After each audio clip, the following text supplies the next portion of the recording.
इस धारावाहिक की घटनाएं और पात्र काल्पनिक है। इनका वास्तविक जीवन से कोई संबंध नहीं है।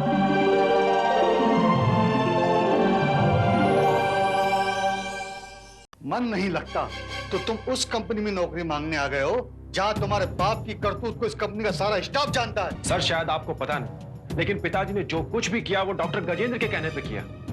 अच्छा, मरे हुए बाप की सफाई देने के लिए नई कहानी कर ली।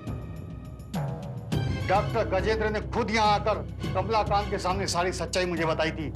कमलाकांत इस कंपनी से चोरी करके स्वर्ण भस्म डॉक्टर गजेंद्र को बेचा करता था। ये झूठ है सर, ये बिल्कुल झूठ है। मेरे पिताजी ऐसा नहीं कर सकते थे। उन्होंने यही किया था और जब उनकी चोरी पकड़ी गई तो बदनामी की डर से उन्होंने आत्महत्या कर ली। लेकिन सर पिताजी ने मरने से पहले मुझे एक लेटर लिखा था और उस लेटर में साफ साफ लिखा था कि जो कुछ भी उन्होंने किया, जो चोरी उन्होंने की, वो डॉक्टर गजेंद्र के कहने पर की। ये भी उनकी एक चाल, एक फरेब है। एक बाप अपने बेटे की निगाहों में कहीं गिर न जाए, इसलिए उन्होंने ऐसा किया। डॉक्टर गजेंद्र हमारे दोस्तों में से है और दोस्ती की खातिर उन्होंने मुझे सारी सच्चाई बताई। वरना कमलाकांत को न जाने कब तक मेरी आंखों भूल चुका। आपको डॉक्टर गजेंद्र की बातों पर भरोसा है, लेकिन मेरे पिताजी की बातों पर भरोसा नहीं। अगर तुम्हारे पिताजी की बातों में कोई सच्चाई होती तो इस तरह आत्महत्या नहीं करते। मैं तुमसे इस विषय पर कोई चर्चा नहीं करना चाहता, तुम जा सकते हो। लेकिन सर। कहा ना जाओ, मैं तुम्हारी कोई मदद नहीं कर सकता। और हाँ, तुम्हें 2 दिन में इस कंपनी का दिया हुआ घर भी छोड़ना होगा। Now you go please.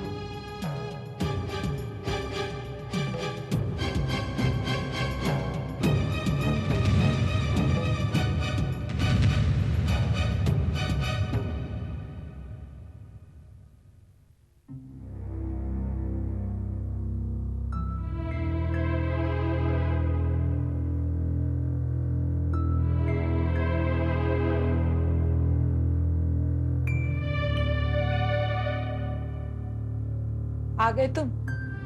मैं तुम्हारा इंतजार कर रही थी। क्या कहा चड्ढा साहब ने? माँ, हमें चड्ढा से कोई उम्मीद नहीं रखनी चाहिए। वो हमारी कोई मदद नहीं करेगा। मैं तो पहले ही जानती थी, लेकिन तुम ही उनसे मिलकर बात करना चाहते थे। माँ, उन्होंने तो एक नई बात बताई।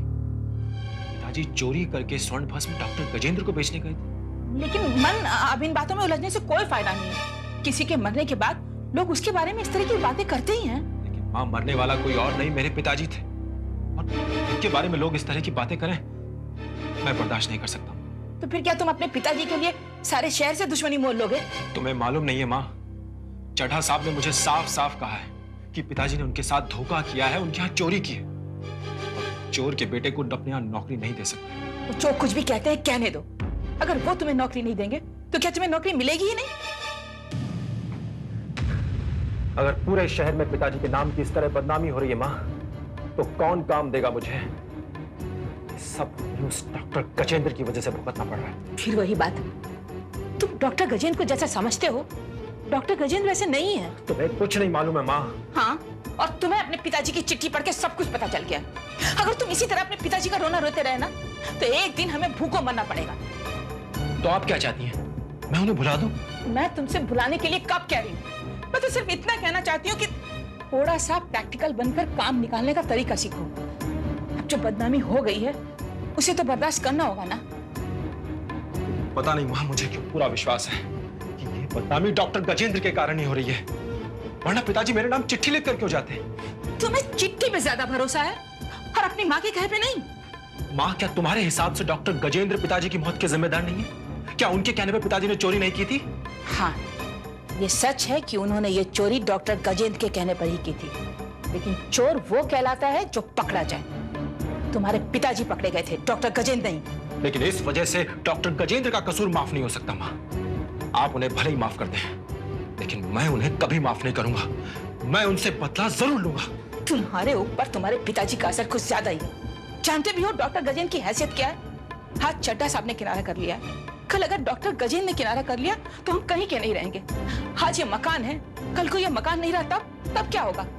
हमें ये मकान भी 2 दिन के भीतर छोड़ना है माँ, चड्ढा जी ने बोला है।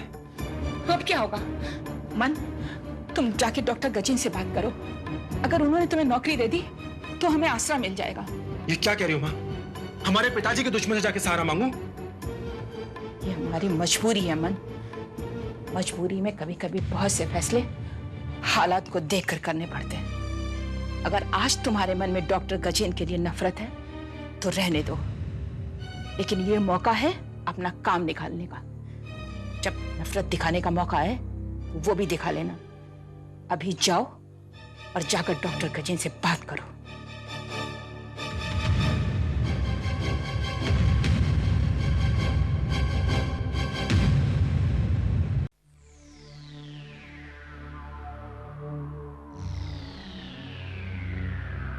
नमस्ते डॉक्टर गजेंद्र जी। नमस्कार, बैठो। हाँ बोलो, क्या बीमारी? मैं यहाँ किसी बीमारी का इलाज कराने नहीं आया हूँ डॉक्टर। तो फिर मुझसे क्या काम है? आपने शायद मुझे पहचाना नहीं। पहचानेंगे भी कैसे?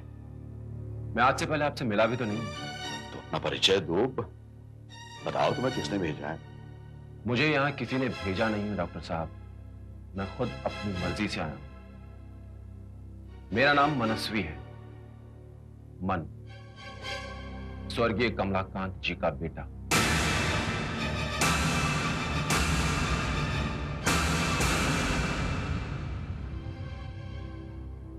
मन,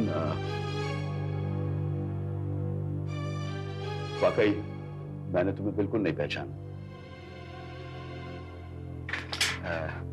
मन, तुम्हारे पिताजी की अचानक मौत हो गई, इसका मुझे अफसोस है। वाकई मेरे दिल में बहुत दुख पहुंचा है। आपको तो सिर्फ दुख पहुंचा है डॉक्टर साहब, लेकिन हमें इस दुख को जिंदगी भर बर्दाश्त करना है। मैं जानता हूं मनस्वी, किसी बेटे के सिर से बाप का साया हट जाए तो कितनी तकलीफ होती है। अब पता नहीं कमला को ऐसा क्या दुख था जो उन्होंने खुदकुशी कर ली। आप तो उनके दोस्त थे, क्या आपको नहीं पता कि उनको किस बात का गम था? मुझे उन्होंने कभी कुछ बताया नहीं बेटे। उनकी अपनी जिंदगी की जो पर्सनल बातें थी ना बेटे, वो कभी शेयर नहीं करते। क्या वाकई में ऐसा था? अब उनके मरने के बाद मैं तुमसे झूठ थोड़ी बोलूंगा। अगर उन्होंने कुछ बताया होता तो मैं जरूर उनकी मदद करता। शायद आपको पता नहीं, लेकिन उनकी किसी दोस्त की मदद नहीं, उनकी जान ली है। क्या मतलब? मतलब ये कि उनकी आत्महत्या का जिम्मेदार उनका कोई परिचित नहीं। ये तुमसे किसने कहा? मुझसे किसी ने नहीं कहा डॉक्टर साहब, मुझे ऐसा लगता है। पर आप क्यों इतना परेशान हो गए सब सुनकर? क्योंकि तुम बात ही ऐसी कर रहे हो। क्या करूं डॉक्टर साहब, मरने वाले के साथ उसकी जिंदगी से जुड़ी हर बात खत्म तो नहीं हो जाती। और फिर वो तो मेरे पिताजी, उनसे जुड़ी हर बात अब जिंदगी भर मेरे साथ रहेगी। मनस्वी, एक डॉक्टर के नाते मैं तुमसे कहना चाहूंगा कि किसी भी ऐसी बात को अपने दिमाग में मत डालो। हो सकता है वो कल को रोग बन जाए। रोग हुआ तो उसका इलाज करने के लिए आप हैं। मनस्वी, मैं नहीं जानता कि तुम्हारे दिल में क्या है, लेकिन बड़े होने के नाते बेटे तुमसे ये जरूर कहना चाहूंगा कि तुम्हारे सामने पूरी जिंदगी पड़ी है।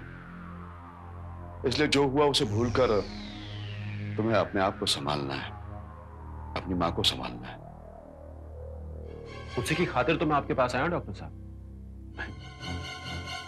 मैं क्या कर सकता हूं? आप मुझे नौकरी दे सकते हैं। अब ये तुम्हारा सवाल है या उम्मीद? दोनों ही। सवाल और उम्मीद दोनों लेकर मैं आपके पास आया हूं डॉक्टर साहब, क्योंकि मेरी मां को आप पर बहुत भरोसा है। उनका कहना है कि आप मेरी मदद जरूर करेंगे। तुमने पढ़ाई छोड़ दी है क्या? जी हाँ डॉक्टर साहब, अब पिताजी की मौत के बाद अपनी पढ़ाई का खर्चा कौन उठाए, और फिर आजकल मेरा दिल भी नहीं लगता पढ़ाई में। सोचा थोड़ी नौकरी कर लूं तो मां का सहारा भी बन जाए। बात तो तुम्हारी ठीक है, लेकिन क्या डॉक्टर साहब, क्या आप मुझे एक छोटी सी नौकरी नहीं दे सकते? मैं कोई भी काम करने के लिए तैयार हूं डॉक्टर साहब। पापा अचानक मैं तुम्हें किस काम पर रखूं? मैं तो बड़ा सहारा समझकर आपके पास आया। नहीं बेटे, मैं तुम्हें निराश नहीं कर रहा हूं। मुझे थोड़ा वक्त दो, मैं तुम्हें सोच कर बता दूं। ठीक है, आप सोच लीजिए, मैं आपके पास बाद में फिर आऊंगा। नमस्ते। नमस्ते बेटे।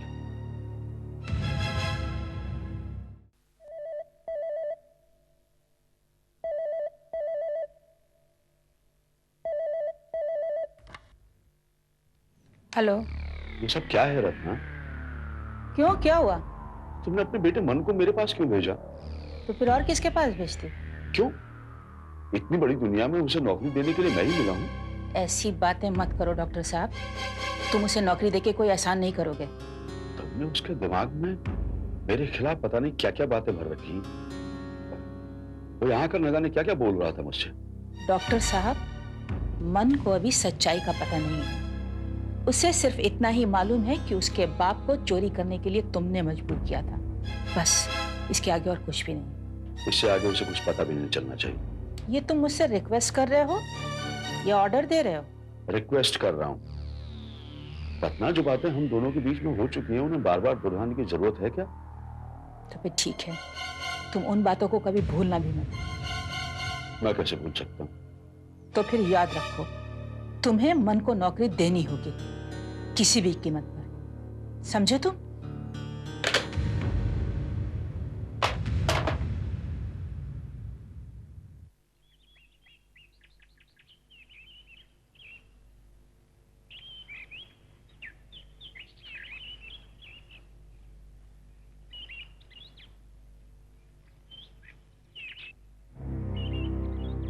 डॉक्टर गजेंद्र,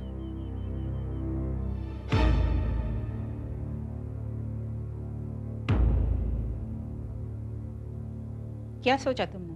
किस बारे में? मन के बारे में, और किसके बारे में? लगता है रात की खुमारी अभी तक उतरी नहीं। हाँ, पूरी रात बस बैठे बैठे ही गुजार दी। बीती बातें फिल्म के सीन की तरह दिमाग में कौंधती रही रत्ना। क्या क्या देख डाला तुमने? वही सब कुछ जो अब तक की जिंदगी में गुजरा है। बीती बातों का असर तुम्हारे ऊपर कुछ ज्यादा ही है। क्यों? तुमने भुला दिया है सब कुछ। उसे मैं कैसे भूल सकती हूँ? उसे मैं भूल जाऊंगी तो मेरा अस्तित्व ही खत्म हो जाएगा। वो बीता हुआ वक्त ही मेरी जिंदगी की पूंजी है।